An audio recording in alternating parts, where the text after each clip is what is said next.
नमस्कार. महादेव पवार ब्लॉग्स या यूट्यूब चॅनलवरती आपलं स्वागत आहे. आजचा विषय आहे, महाराष्ट्र शासनाने आता नवीन योजना लागू केलेली आहे. 2 दिवसापूर्वी जी.आर. आलेला आहे. त्याचं नाव आहे मुख्यमंत्री माझी लाडकी बहीण योजना. याविषयी मी तुम्हाला सविस्तर माहिती सांगणार आहे. योजनेचा उद्देश, अटी व शर्ती आणि कोणते कोणते लाभार्थी पात्र आहेत याच्याविषयी माहिती सांगणार आहे. एकदम सविस्तरपणे जी.आरचं आपल्याला अनालिसिस करणं आहे. त्याच्यानुसार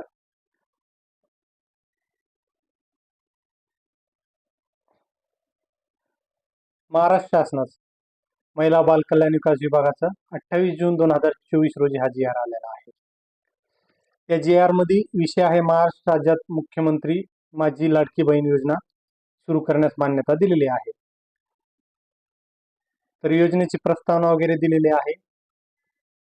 तर प्रस्तावनामध्ये मेन गोष्ट लक्षात घेतली पाहिजे की योजना कशासाठी चालू केली. त्याच्यामध्ये महिलांच्या आर्थिक आरोग्य परिस्थितीमध्ये सुधारणा करणे आवश्यक आहे. या बाबीसाठी शासनाने योजना अंमलात आणलेली आहे. तर योजनेचा उद्देश काय आहे? राज्यातील महिलांच्या आर्थिक स्वातंत्र्यासाठी आणि आरोग्य पोषणामध्ये सुधारणा करणे, कुटुंबातील आणि निर्णायक भूमिका मजबूत करण्यासाठी महाराष्ट्र राज्याचे मुख्यमंत्री माझी बहीण लाडकी योजना सुरू करण्यास मान्यता दिलेली आहे. योजनेचा उद्देश दिलेले आहे. उद्देश तुम्ही वाचू शकता. 5 उद्देश दिलेले आहे. राज्यातील महिला मुलींना पुरेशा सोयी सुविधा उपलब्ध करून रोजगार निर्मितीस चालना देणे, त्याचे आर्थिक सामाजिक पुनर्वसन करणे, राज्यातील महिला स्वावलंबी आत्मनिर्भर करणे, राज्यातील महिलांना व मुलांना सशक्तीकरण चालना मिळणे, अशा पद्धतीनं योजनेचे उद्देश आहे. तर योजनेचे स्वरूप काय आहे, योजना कशा पद्धतीने असणार आहे, योजनेमध्ये काय काय बेनिफिट्स आहे या बाबतीत दिलेलं आहे. पात्रता कालावधी दरम्यान प्रत्येक पात्र महिलेच्या तिच्या स्वतःच्या आधार लिंक केलेल्या थेट लाभ हस्तांतरण डीबीटी म्हणजे डायरेक्ट खात्यामध्ये पैसे जमा होणार आहेत. सक्षम बँक खात्यात दरमहा 1500 इतकी रक्कम दिली जाईल. हा पुढचा मुद्दा महत्वाचा आहे. तसेच केंद्र राज्य शासनाच्या अन्य आर्थिक लाभाच्या योजनेद्वारे 1500 पेक्षा कमी लाभ घेत असेल तर फरकाची रक्कम या योजनेच्या पात्र महिलेला देण्यात येईल. म्हणजे ज्याचा अर्थ काय की इतर योजनेतून एखाद्या महिलेला एखादी आर्थिक लाभाची योजना चालू असेल आणि त्याची रक्कम 1500 पेक्षा कमी असेल तर त्या दोन्हीमधला फरक जो आहे तोच भेटेल. जर दुसऱ्या योजनेअंतर्गत 1500 रुपयापेक्षा जास्त लाभ भेटत आहे तर ह्या योजनेचा लाभ भेटणार नाही. योजनेचे लाभार्थी महाराष्ट्रातील राज्यातील 21 ते 60 या वर्ष गटातील विवाहित, विधवा, घटस्फोटित, परित्यक्त्या आणि निराधार महिला. परित्यक्त्या म्हणजे ज्याला नवऱ्याने वगैरे सोडून दिलेला आहे. निराधार म्हणजे ज्यांना नवरा वगैरे नाही किंवा मुलं बाळ वगैरे कोणी नाही त्याला निराधार असे म्हणतात. तर आपल्याला आता योजनेच्या लाभार्थीची पात्रता काय आहे हे बघणं आवश्यक आहे. लाभार्थी महिला महाराष्ट्र राज्याचे रहिवासी असणे आवश्यक आहे. त्याच्यानंतर राज्यातील विवाहित, विधवा, घटस्फोटित, परित्यक्त्या आणि निराधार महिला पाहिजे ती. किमान वयाची 21 वर्ष पूर्ण व कमान 60 वर्ष पूर्ण होईपर्यंत या योजनेचा लाभ मिळणार आहे. सदर योजनेअंतर्गत लाभ घेण्यासाठी अर्ज करणाऱ्या लाभार्थ्यांचे बँक खाते असणे आवश्यक आहे. लाभार्थी कुटुंबाचे वार्षिक उत्पन्न रुपये 2.50 लाखापेक्षा जास्त नसावे. म्हणजे ज्या कुटुंबातील सर्व व्यक्तीचं मिळून वार्षिक उत्पन्न 2.5 लाखापेक्षा जास्त आहे त्यांना ही योजनेसाठी पात्र असणार नाही. 2.5 लाखापर्यंत उत्पन्नाचे प्रमाणपत्र असणे आवश्यक आहे. अपात्रता हा मुद्दा खूप महत्वाचा आहे की या योजनेमध्ये कोण कोण पात्र राहणार नाही. ज्या कुटुंबाचे एकत्रित वार्षिक उत्पन्न म्हणजे त्याच्यामध्ये पती पत्नी दोघांचे मिळून वार्षिक उत्पन्न असणार आहे 2.5 लाखापेक्षा अधिक आहे ते या योजनेसाठी पात्र नाहीत. ज्या कुटुंबातील सदस्य आयकरदाता आहे म्हणजे ज्या कुटुंबातील सदस्य इन्कम टॅक्स भरणा करत आहे तर ते सुद्धा अपात्र आहेत. 3 नंबरचा मुद्दा खूप महत्वाचा आहे. ज्या कुटुंबातील सदस्य नियमित कायम कर्मचारी, कंत्राटी कर्मचारी म्हणून सरकारी विभाग, उपक्रम, मंडळ, भारत सरकार किंवा राज्य सरकारच्या स्थानिक संस्थेमध्ये कार्यरत आहेत किंवा सेवानिवृत्तीनंतर निवृत्ती वेतन घेत आहेत परंतु बाह्य यंत्रणाद्वारे कार्यरत असलेले तथा स्वयंसेवा कामगार आणि कर्मचारी अपात्र ठरणार नाहीत. म्हणजे याच्यामध्ये शासकीय, निमशासकीय किंवा महामंडळाचे जे कर्मचारी आहेत ते पात्र, त्यांच्या कुटुंबातील महिला पात्र असणार नाही. त्याच्यानंतर जे सेवानिवृत्त कर्मचारी आहेत त्यांच्या पत्नी सुद्धा पात्र राहणार नाही. परंतु बाह्य यंत्रणेमार्फत म्हणजे एखाद्या कंपनीमध्ये व्हेंडर टाईप वगैरे त्या पद्धतीनं मनुष्यबळ कर्मचारी भरले जातात, ते या योजनेसाठी पात्र असतील. 4 नंबरचा मुद्दा आहे, सदर लाभार्थी महिलेने शासनाच्या इतर विभागामार्फत राबविण्यात येणाऱ्या आर्थिक योजनेद्वारे 1500 पेक्षा जास्त लाभ. मी याच्या आधीच तुम्हाला सांगितलं, याच्या व्यतिरिक्त दुसऱ्या कोणत्या योजनेमधून 1500 रुपयेपेक्षा जास्त योजनेचा लाभ कोणती महिला घेत असेल तर ती ह्या योजनेसाठी पात्र ठरणार नाही. 5 नंबर मुद्दा, ज्या कुटुंबातील सदस्य विद्यमान किंवा माजी खासदार आमदार आहेत. 6 नंबरचा मुद्दा बघू शकता तुम्ही. 7 नंबरचा मुद्दा खूप महत्वाचा आहे, ज्यांच्या कुटुंबातील सदस्य संयुक्तपणे 5 एकरपेक्षा जास्त शेतजमीन आहे, म्हणजे पती पत्नीच्या नावावर मिळून 5 एकरपेक्षा 2 हेक्टरपेक्षा जादा जमीन आहे, ते सुद्धा अपात्र आहेत. ज्यांच्याकडे 4 चाकी वाहने, ट्रॅक्टर वगळून त्यांच्या कुटुंबातील सदस्याच्या नावावर नोंदणी करत आहेत, ते सुद्धा अपात्र आहेत.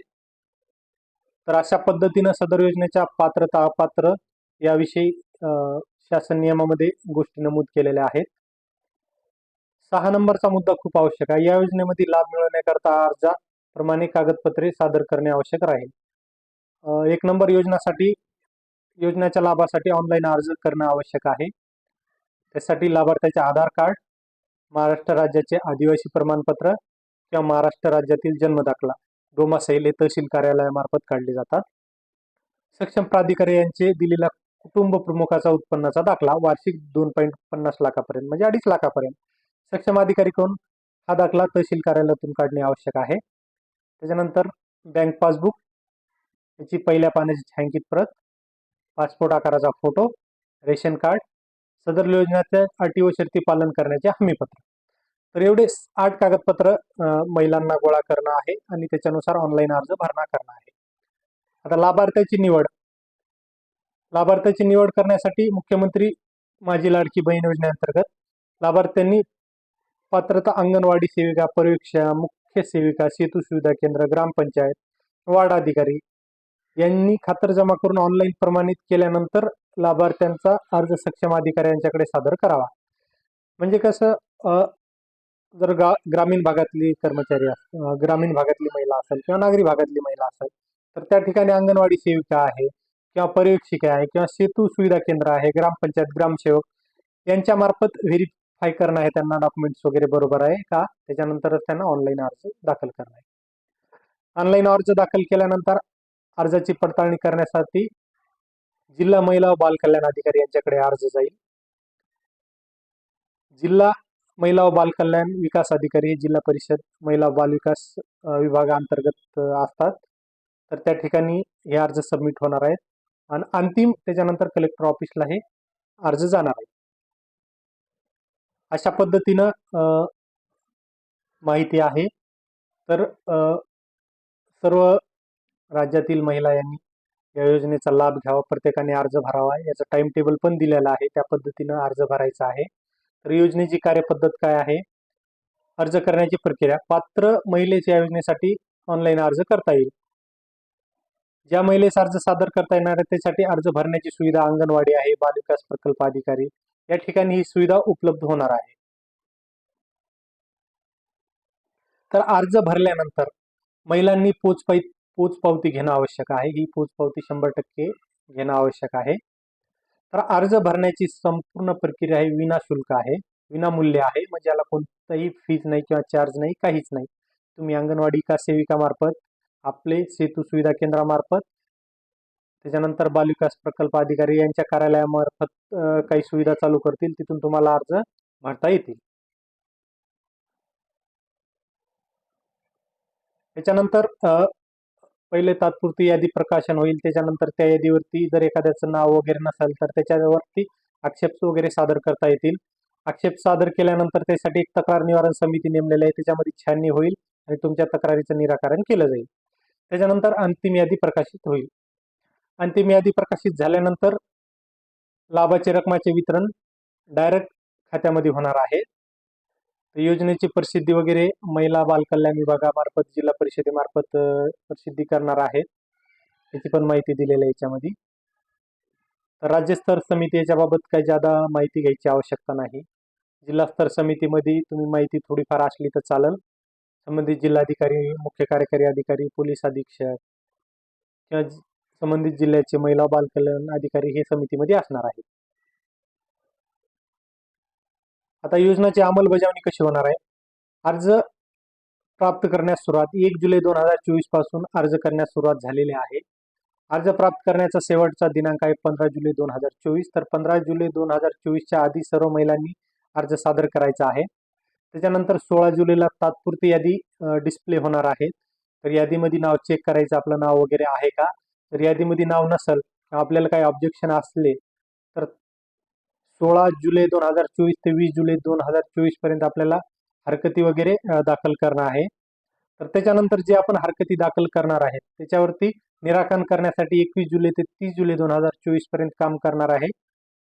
तर अंतिम यादी ही 1 ऑगस्ट 2024 रोजी प्रसिद्ध होणार आहे. अंतिम यादी प्रसिद्ध झाल्यानंतर लाभार्थ्याच्या बँक खात्यामध्ये जे केवायसी झालेले आहे 10 ऑगस्ट 2024 पर्यंत व्हेरीफाय होतील केवायसी वगैरे.